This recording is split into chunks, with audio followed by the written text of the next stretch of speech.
your kids enjoy your lessons, wasn't it? Yeah. Yeah, okay. The MET project is based in New York. It's funded by Bill and Melinda Gates, and they've invested millions, hundreds of millions, in loads of different things, but one of them is, how do we make our teachers better? And so one thing they've done is they've set up loads of studies on classroom observation.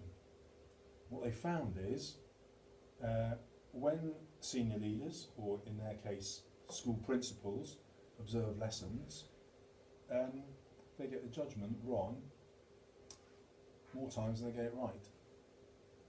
And he's measuring that against the value added that those teachers get. So you go into someone's classroom, you look for the things that you think make good learning.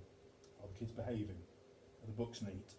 Are they using rulers? Have they got their equipment? Are they busy? Do they do what they're told? Do they put effort into their work? All these things that we think are marks of good teaching and learning aren't. It doesn't mean that you get bad learning from it, but it means that they're not the learning. The learning is the feedback. Yeah, the stuff that the kids do, they might already know how to do. Kids are engaged with what they already know how to do. They like doing what they can already do.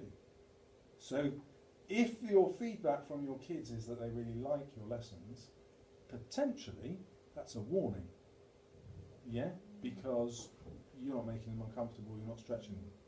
What you want is a culture where that stretch is something enjoyable. But this is important because you're going to be observed loads of times. The observation is not what matters. Yes, it will matter for that. You know, you want an outstanding and you haven't got it. You've just got a good, or God forbid, you've got a requires improvement. But what you got at the end of the year is your data, and your data is your golden ticket. Yeah, okay, you came in and saw my lesson, you didn't think the learning was good. This is what my value added was last year. Yeah, that's get lost money. Yeah, I've got that value added. I don't need to listen to your judgment of my lesson. Or, I haven't got the value added. Your judgment has got a lot of clarity for me now because I want my value added. And you need that resilience as a teacher to think, I know what I'm doing because I'm getting my feedback from the class. They're telling me if I'm doing a good job because I'm pushing them to things that they can't do and then I'm teaching it. Yeah, or so-and-so has come to the board and they've written something. I know their predicted grade for the year 11 is B- and they're already writing an A. Okay, well how many more am I doing that with? You're always getting feedback about whether you're doing a good job. Someone can then come into your lesson and say you're not doing a good job. You'll say fine, here's my data, here are the kids' books, this is the predicted grades, this is what they're getting now. You know, come back in 3 weeks and watch me again. And once you're in control of the feedback, you're in control of your life as a teacher. Yeah, you're Teflon once you've got the results. And if you're not getting the results, what are you going to do? I'll open it up to you. You know, during the year, your kids aren't improving, they're not getting the grades that you want. What are you going to do? Sam? Change what you do. How? Seek out advice from people who are getting the results. Spot on. Yeah? If you're lucky enough to have Sisra, you can look up the results of everyone in the school. All right, I've got the same kids in my class that you've got. You're getting really good. I'm going to go and see you. Now, that doesn't happen easily in schools because people don't look. I doubt there's a single teacher in my school who's gone on Sisra to look at someone else who's doing better with their kids. That should happen, shouldn't it, if I'm not doing well? And that's what I mean about feedback. The feedback you get from the class is your most important bit of feedback. So if, you know, at the end of 10 weeks, you're looking at the grades that you're giving your kids and they're not making the progress you want, go and get some help because there'll be someone in the school who's getting that progress out of those kids. And like, flipping out, use them. Why not? You know, it's a conversation probably, or can you, I'm struggling with getting them to write.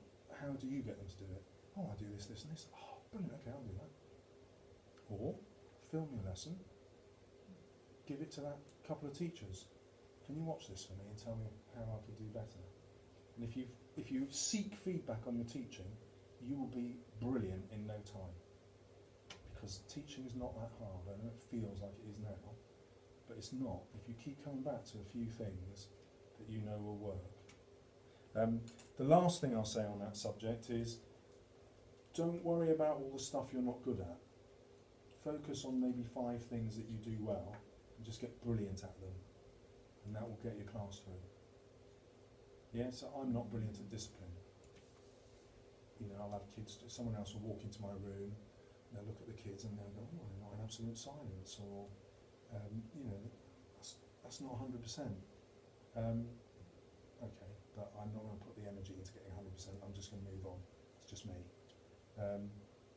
Because I could get 100%, but it just takes so much energy.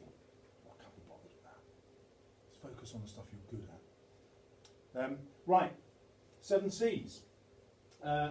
So there are 7 questions that the MET project put to students, and they're these. I think they're, let me just double check. So each question has got, let me just see if each question is divided into 2 sections.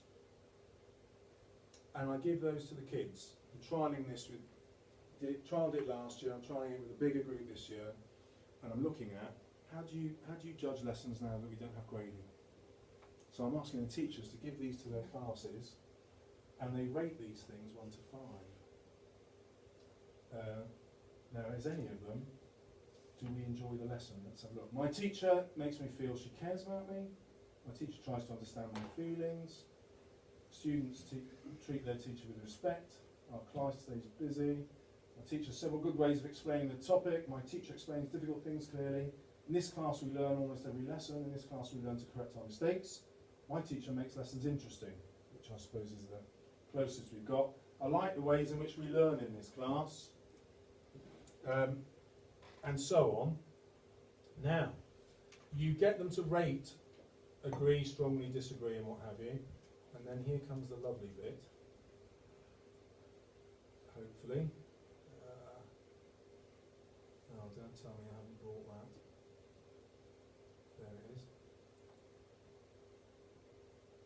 it is. Okay.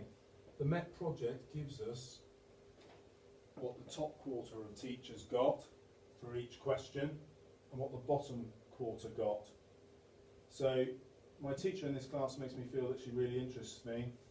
If you've got a score of 73%, that's what the top 25% of teachers, according to their value added, got when they did the response. Yeah?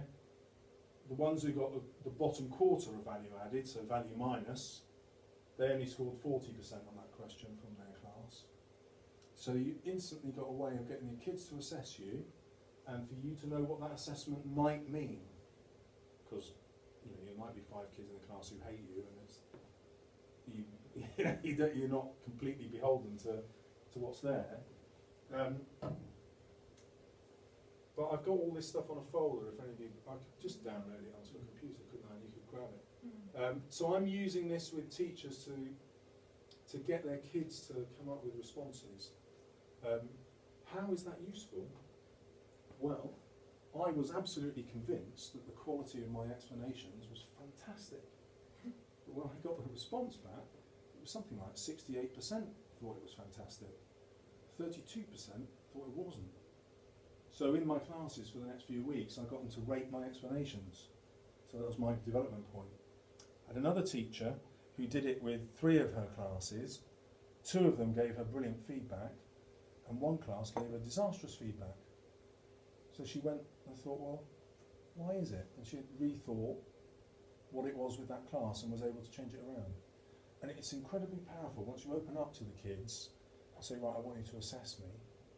Because they're not assessing you as a person, it's these particular skills, it's less threatening, and you don't have to reveal it to the kids. It could just be for you. So that's a roundabout way of saying you can find out if the kids enjoy your lessons. So I found this liberating because it stops you focusing on the wrong stuff.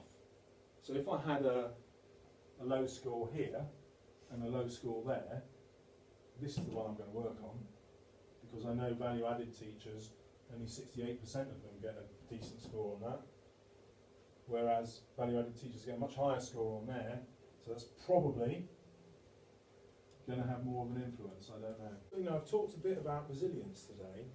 It's really important to remember that no matter how good you are, there's going to be kids you fail with. Yeah? But as long as you don't fail with them because you can't be asked, you know, as long as you're making an effort to get round that kid's problem, ultimately, yeah, some kids you'll never get through to. All right? I've done my best, you know, I'm not going to kill myself. And like I said with my results, that class, I had 5 who I just couldn't get through to. You know, no matter what I did, it was impermanent, I just couldn't make it. And you just, I know it's hard when you get kids who don't like you.